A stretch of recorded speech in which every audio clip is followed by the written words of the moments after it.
El 25 de junio de 1912, en la localidad de Alcorta, en la provincia de Santa Fe, una multitud se dirige a la sociedad italiana, dispuesta a terminar con la distribución irracional de las ganancias obtenidas por el trabajo de la tierra y la fuerte explotación a la que son sometidos. El joven abogado Francisco Netri, junto a chacareros, comerciantes, agricultores y trabajadores del campo, ha promovido la protesta y conduce la asamblea en la que participan más de 2.000 manifestantes. La rebelión es el inicio de la protesta más extensa en la Argentina agroexportadora, a la que se le suman los sindicatos de trabajadores rurales, pequeños comerciantes y más de 100.000 chacareros. El 5 de octubre de 1916 es asesinado de un disparo Francisco Netri, impulsor y partícipe fundamental de El Grito de Alcorta, el movimiento generador de las bases de la Federación Agraria Argentina.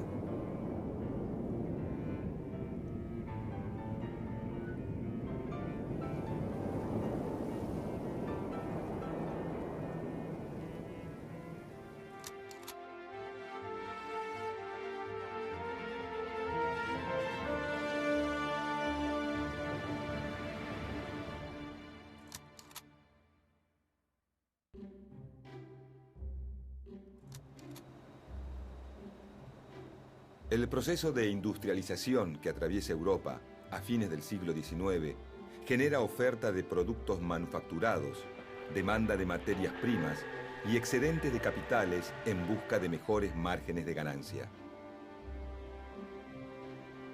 Argentina, como otros países que ante la necesidad de mano de obra ofrecen salarios altos, recibe gran cantidad de inmigrantes expulsados de algunas zonas del viejo continente que sufren exceso de población, desocupación y hambrunas. América Latina se reacomoda en el nuevo mercado mundial y Argentina se incorpora como una de las principales productoras de alimentos y materias primas. La reorientación genera un nuevo patrón económico, el modelo agroexportador. Este modelo se basa en la exportación de carnes y granos, producidos a partir de la explotación extensiva de la tierra, que necesita de capitales externos para inversiones, y la incorporación de mano de obra inmigrante. Argentina cuenta con millones de hectáreas incorporadas a la fuerza, como resultado de las campañas de ocupación de los territorios de pueblos y comunidades indígenas.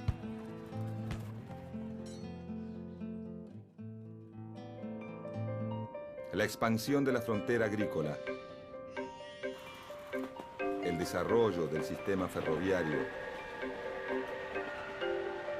el alambrado de los campos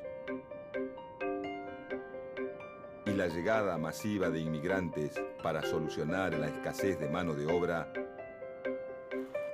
permiten la puesta en producción de millones de hectáreas. En 16 años se pasa de 200.000 hectáreas dedicadas al trigo a 1.600.000.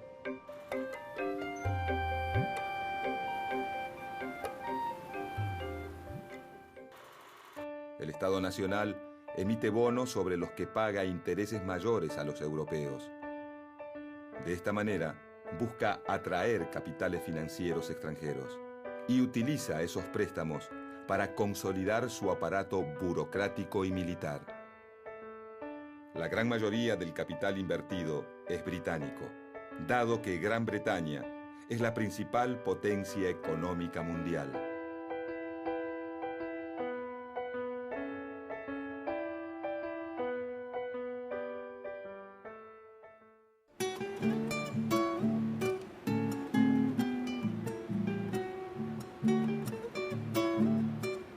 Los capitales ingleses invierten en la construcción de puertos y líneas férreas para favorecer la exportación de productos agropecuarios y la introducción de manufacturas.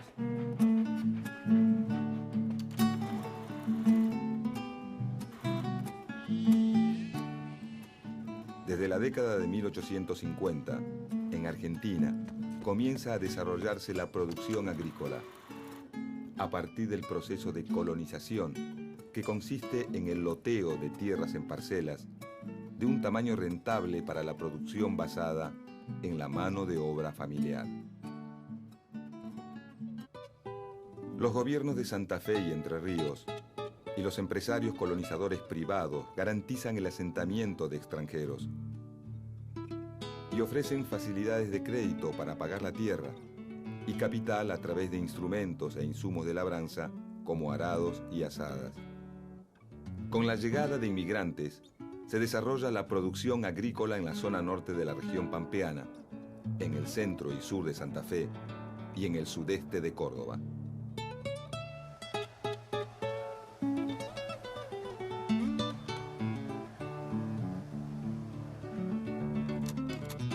El resultado más inmediato de la colonización es, hacia la década de 1870, el inicio de las exportaciones de trigo y maíz.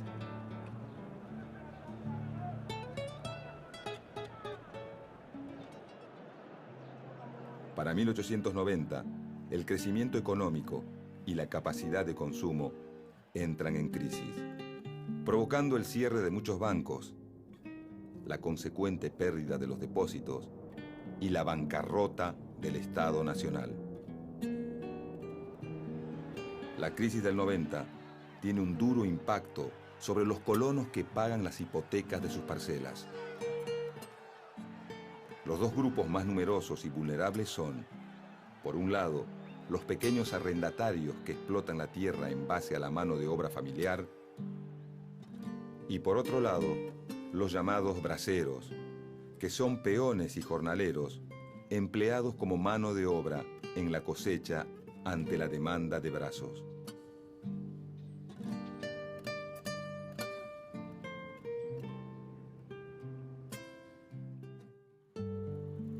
A la producción agrícola se le suma la actividad ganadera, y así el modelo agroexportador obtiene gran dinamismo con la estancia mixta, donde se alternan actividades agrícolas con la cría de ganado. Este sistema, sumado a las fuertes inversiones, principalmente de origen europeo, colocan a Argentina en condiciones de satisfacer la demanda de países como Gran Bretaña, Alemania, Bélgica, Francia y Suiza. El sistema productivo genera una estructura en la que el sector agrario es tan fuerte que se convierte en la clave del modelo económico.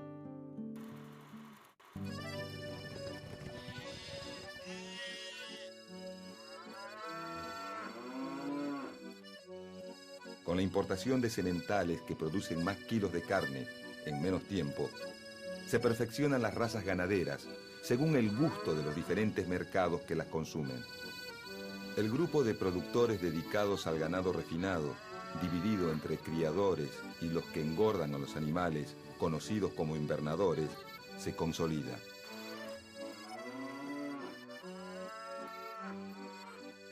Los invernadores, por su posición de intermediarios, son quienes fijan el precio en el mercado de la carne. Hasta fines del siglo XIX, el ganado se exporta en pie, es decir, vivo. Pero a principios del siglo XX comienza la exportación de carne congelada y luego enfriada. La aparición del frigorífico es decisiva en el crecimiento de las exportaciones de carne, que también quedan en poder extranjero. Primero en manos británicas, Las Palmas y Smithfield, y más tarde en norteamericanas, Swift y Armour. Aunque también algunos frigoríficos como Sancinena y La Negra son de capital nacional.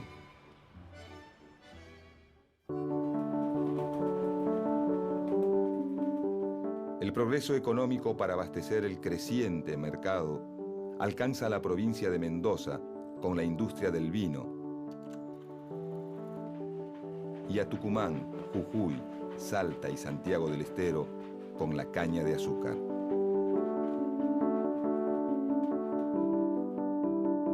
El Estado, a través de tarifas aduaneras a la importación, protege estas actividades productivas. Alienta y garantiza obras de infraestructura que permiten conectar a las regiones productoras con los mercados consumidores. En el norte de Santa Fe, parte de Corrientes, Chaco y Santiago del Estero, se inicia un proceso de explotación de los bosques de quebracho, principalmente por parte de la compañía La Forestal del Chaco, una empresa de capitales ingleses con aportes de accionistas franceses y alemanes. Del quebracho se extrae el tanino, una sustancia que se exporta y se consume a escala local para curtir cueros. Además, la madera del quebracho se utiliza para producir durmientes de ferrocarril y postes. En Santa Fe, la construcción del ferrocarril abarata la salida de los productos y alienta la instalación de fábricas de tanino, obrajes, talleres, almacenes y poblados en las zonas que atraviesa. A muchas de las tierras fiscales, apropiadas durante las campañas de ocupación del norte patagónico, se las utiliza para la ganadería extensiva. Hacia ellas se traslada el ganado ovino, desplazado de la pampa húmeda por el desarrollo de la agricultura y el ganado bovino. Así, se genera un paisaje de contrastes entre los escasos valles con irrigación destinados a la agricultura intensiva y con mayor cantidad de habitantes, y las miles de hectáreas que quedan sin poblar y sin explotar por la gran especulación con el precio de la tierra. 6 millones de hectáreas quedan en manos de un puñado de propietarios.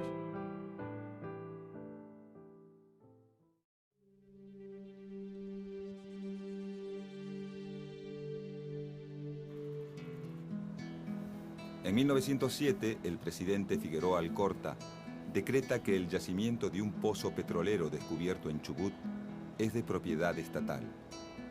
A partir de entonces empieza a formarse un nuevo polo de desarrollo en esa provincia.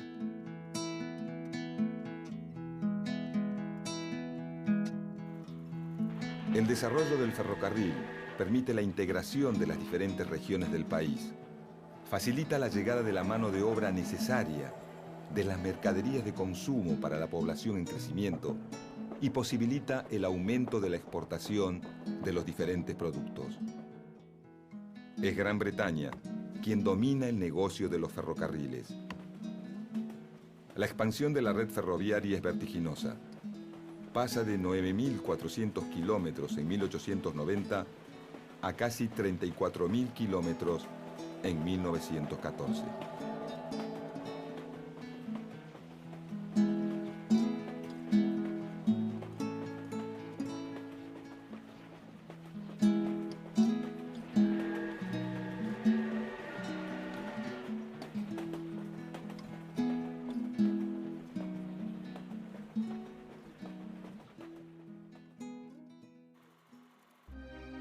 En la región pampeana, corazón del modelo agroexportador, comienzan los conflictos por la explotación impuesta a los trabajadores.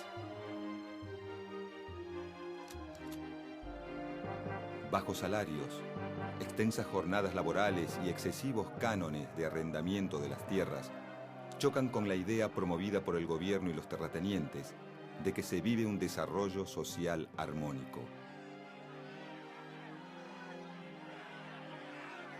La alta movilidad de la mano de obra en épocas de poco trabajo en el campo traslada los conflictos a las ciudades.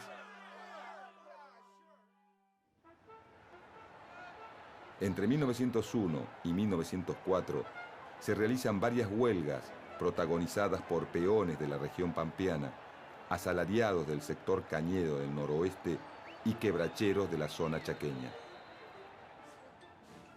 En 1911, la mala cosecha eleva el precio de los granos. Al año siguiente, las condiciones climáticas favorables permiten una cosecha récord que provoca la baja del precio de los granos por la abundancia de oferta.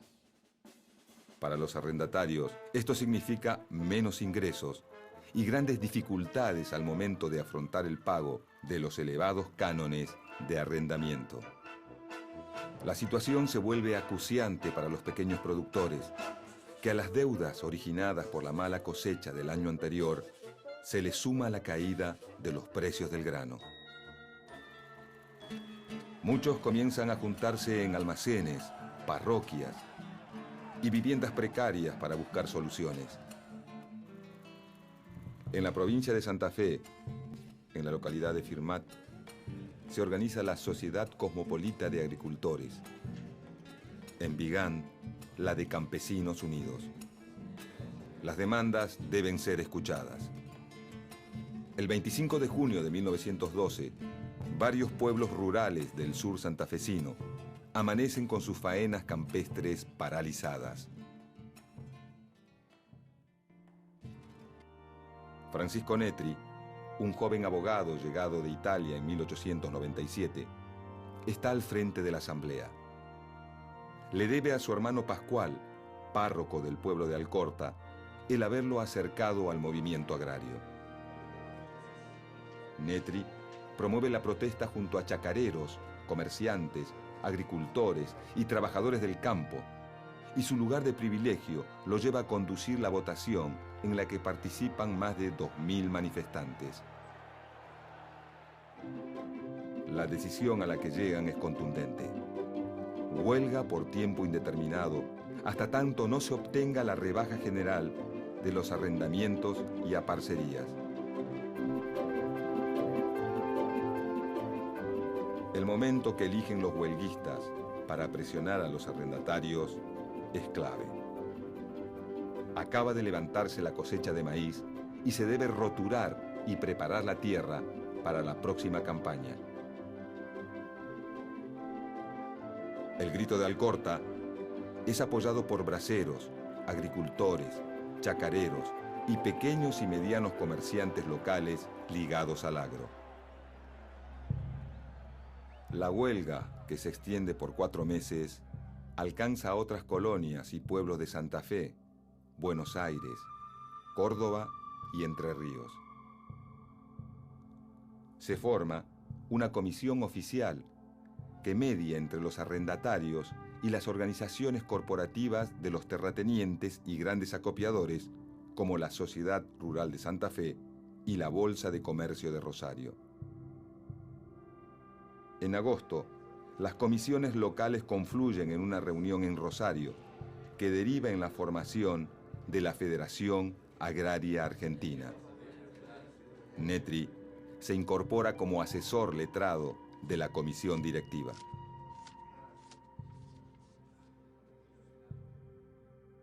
El Grito de Alcorta es el primer movimiento agrario de gran alcance que promueve la Asociación Gremial de Chacareros y crea una corriente que estimula las protestas y el surgimiento del cooperativismo agrario. Pero las coincidencias entre obreros y arrendatarios pronto llegan a su fin.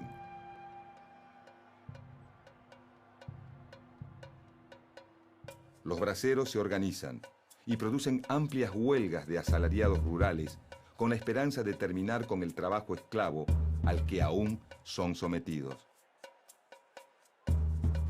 A partir del Grito de Alcorta, los propietarios acuerdan suavizar las condiciones de contratación según las demandas de los productores y se consigue la rebaja de los arrendamientos y la consolidación de la organización gremial de los chacareros en la Federación Agraria Argentina. Creada con la unión de los chacareros y dirigentes radicalizados, la Federación Agraria Argentina se alinea con los terratenientes. Entre 1912 y 1917, Europa maneja el mundo, tecnológica, financiera y políticamente. El dominio sobre las áreas coloniales y las necesidades de expansión de las grandes potencias industriales hacen que las confrontaciones se vuelvan cada vez más frecuentes, no solo en el viejo continente, sino también en las colonias de África, China o el Medio Oriente.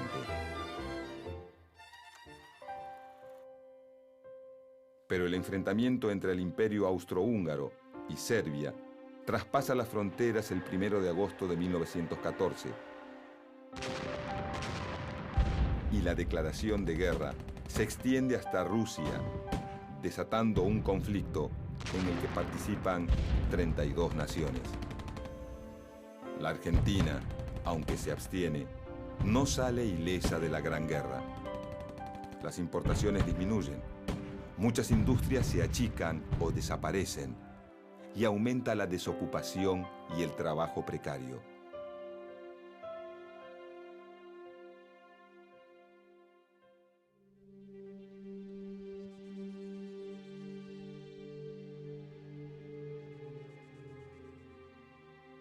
En 1916, mientras se dirige a la sede rosarina de la Federación Agraria, Francisco Netri recibe un disparo.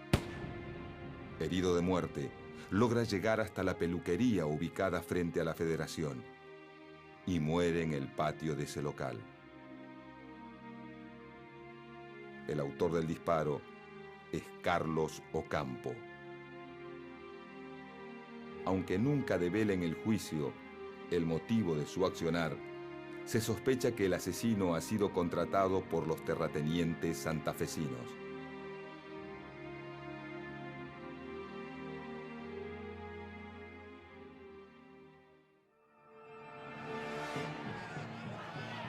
Para 1917, el estallido de la Revolución Rusa impulsa la radicalización de algunas fracciones locales de anarquistas, socialistas y comunistas.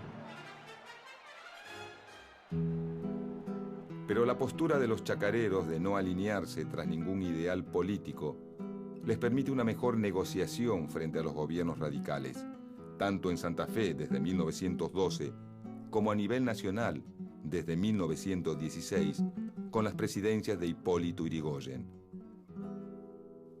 Esta posición negociadora lleva a la sanción de la primera ley de arrendamientos agrícolas en 1921.